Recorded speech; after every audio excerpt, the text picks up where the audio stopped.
ఇక డీటెయిల్స్ లోకి వెళ్తే కాకినాడ నగర అభివృద్ధిలో కీలకమైన సంజయ్ నగర్ డంపింగ్ యార్డ్ ప్రాంతంలోని 700 మీటర్ల రోడ్డు నిర్మాణ పనులకు సిటీ ఎమ్మెల్యే వనమాడి కొండబాబు మంగళవారం శంకుస్థాపన చేశారు. సుమారు 4 కోట్ల వ్యయంతో చేపట్టనున్న ఈ రహదారి నిర్మాణ పనులకు కొబ్బరికాయ కొట్టి ఆయన పనులు ప్రారంభించారు. గతంలో తెలుగుదేశం ప్రభుత్వం అధికారంలో ఉన్నప్పుడు సర్పవరం నుండి సంజీవ్ నగర్ వరకు రోడ్డు నిర్మాణం చేపట్టడం జరిగిందని, గత ప్రభుత్వం కేవలం 700 మీటర్ల రోడ్డు నిర్మాణం చేపట్టలేకపోయారని కాకినాడ సిటీ ఎమ్మెల్యే వనమాడి కొండబాబు పేర్కొన్నారు. మంగళవారం సంజీవ్ నగర్ వద్ద రోడ్డు నిర్మాణ పనులకు శంకుస్థాపన చేశారు.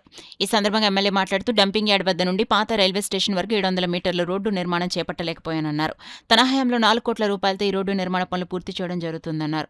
అదేవిధంగా డంపింగ్ యార్డులు కూడా వేరే స్థలానికి తరలించడం జరుగుతుందని తెలిపారు. ఈ కార్యక్రమంలో కమిషనర్ సత్యనారాయణ తదితరులు పాల్గొన్నారు.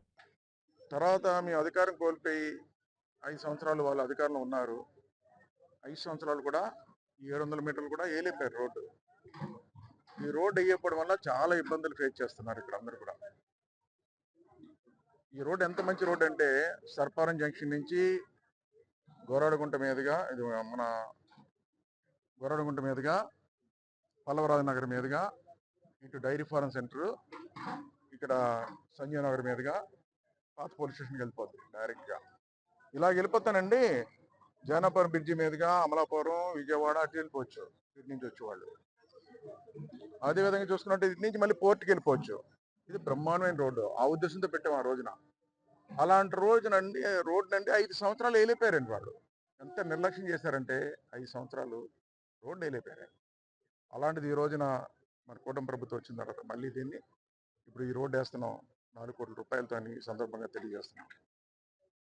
రెండో విషయం కూడా చెప్పాలండి, ఈ డంపింగ్ యార్డ్ కూడా ఇక్కడి నుంచి షిఫ్ట్ చేయాలని చెప్పేసి ఆ రోజు మా ప్రభుత్వం ఉన్నప్పుడు అండి పెద్దాపురంలో ల్యాండ్ ఎక్విజిషన్ చేసామండి. అడ్డు పెట్టించారండి. ఎంత దుర్మార్గం అండి. లేకపోతే ఆ రోజే డంపింగ్ యార్డ్ అక్కడికి వెళ్ళిపోనండి. అడ్డు పెట్టారు అక్కడ. ఆ విధంగా అడ్డు పెట్టారు. లేకపోతే కాకినాడ డంపింగ్ యార్డ్ సమస్య ఆ రోజే పరిష్కారం అయిపోయాను. చూడండి, మీ అధికారం కోల్పోయామండి. ఈ డంపింగ్ యార్డ్ షిఫ్ట్ చేయలేదు కదా, ఈ చెత్త తరలించగానే చెత్తమే పన్నేశారండి. చెత్త తరలించలేదు వాళ్ళు, చెత్తమే పన్నేశారండి. చెత్త ప్రభుత్వం చెత్త కూడా తరలించలేకపోయారు. ఇదే చెత్తనండి ఇప్పుడు వేరే చోట తరలిస్తూ ఇదే మళ్ళీ చెత్త అంతా కూడా మన కాకినాడదే కాదు, జిల్లాలో ఉన్న చెత్త అంతా కూడా, మన జిల్లాలో ఉన్నట్టు ఉమ్మడి జిల్లా మొత్తం చెత్త అంతా కూడా ఇప్పుడు ల్యాండ్ తీసుకోవడం జరిగింది. ఆ ల్యాండ్ తీసుకుని ఈరోజు పవర్ ప్లాంట్ ఒకరికి మనం ఇవ్వడం జరిగింది. జిందాల్ పవర్ ప్లాంట్, జిందాల్ వాళ్ళ కంపెనీ వాళ్ళకి ఇవ్వడం జరిగింది. ఆ జిందాల్ కంపెనీ ద్వారా ఈరోజు తొందరలో అక్కడ స్టార్ట్ అయిన తర్వాత ఈ చెత్త అంతా అక్కడ తరలిస్తామని మీ ద్వారా తెలియజేసుకుంటాం. లారీ వర్కర్స్ యూనియన్ ప్రెసిడెంట్ని. ఈ డంపింగ్ యార్డ్ ఒక 15 సంవత్సరాల నుంచి చాలా ఇబ్బందికరంగా ఉంది. మా డ్రైవర్లు, మా క్లీనర్లు కానీ ఎవరైనా మా ఆఫీస్లో రోజు ఈ పొగ పీల్చలేక ఊపిరితిత్తుల సమస్యలతో అనారోగ్యం పాలయ్యేవారు చాలామంది. అలాగే ఇలాగ ఒక బ్రహ్మాండమైన రోడ్డు ఉండేది పూర్వం. ఈ రోడ్డు కూడా ఈ చెత్త వేసి మొత్తం ఈ రోడ్డు మొత్తం క్లోజ్ చేశారు.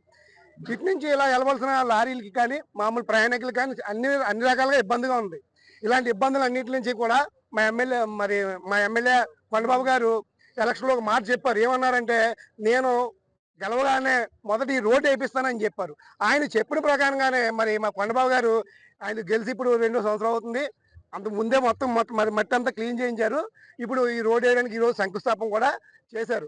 ముఖ్యంగా మేము మా లారీ ఓనర్లు కానీ మా లారీ డ్రైవర్లు కానీ చెప్పుకోవాల్సిన విషయం ఏంటంటే, మేము అనారోగ్యం పాలు కాకుండా మా కాకినాడ ఎమ్మెల్యే గారు కొండబాబు గారు మమ్మల్ని ఈ అనారోగ్యం పాలు కాకుండా మమ్మల్ని కాపాడారు. మెయిన్ ఈ డంపింగ్ యార్డ్ తీసి, ఈ డంపింగ్ యార్డ్ వల్ల చాలా రకాలైన జబ్బులు పడ్డారు మా డ్రైవర్లు కానీ క్లీనర్లు కానీ. రోజు ఈగలు, రోజు విపరీతమైన పొగ, ఊపిరి ఆడేది కాదు, అలాంటి పరిస్థితి ఉండేది ఇక్కడ. కానీ మరి ఈ రోజు ఈ డంపింగ్ యార్డ్ తీసి మాకు ఎంతో మేలు చేశారని ఈ సభాముఖంగా తెలియజేస్తుంది. డంపింగ్ యార్డ్ పెద్దాపురాన్ని 12 ఎకరాలు తీసుకున్నారండి మా ఎమ్మెల్యే గారు. తీసుకుంటే అప్పుడు వైఎస్ఆర్ వాళ్ళు అక్కడ అడ్డెట్టి మా కొండబాబు గారు కృషి చేస్తే అప్పుడు వాళ్ళు అడ్డెట్టి ఆపేసి దాని మీద అప్పటి నుంచి డంపింగ్ యార్డ్ ఆగిపోయినారు. ఆగిపోయి చెత్త అంతా కూడా రకరకాల కంప్లైంట్ వాళ్ళకి, డ్రైవర్లకి క్యాన్సర్లు, టీబీలు అన్నీ వచ్చే అవకాశాలు ఎక్కువైపోయినాయి. ఈ రకమైన పరిస్థితుల్లో మళ్ళీ మా ఎమ్మెల్యే గారు వచ్చాక మళ్ళీ ఈ కార్యక్రమం అంతా స్టార్ట్ చేశారు. గతంలో మా ఎమ్మెల్యే గారు కొండబాబు గారిని గట్టిగా అప్పుడు దగ్గరుండి డంపింగ్ యార్డ్ గురించి 2 గంటలు డంపింగ్ యార్డ్లో కూడా నుంచిన రోజులు ఉన్నాయండి. అప్పుడు ఈ డంపింగ్ యార్డ్ ఓ పక్కన గొడవ, ఈ ఎన్టీఆర్ రోడ్లోని రాత్రులు పగలు కూడా పాములు తిరిగాను. రోడ్ లేదు అప్పుడు.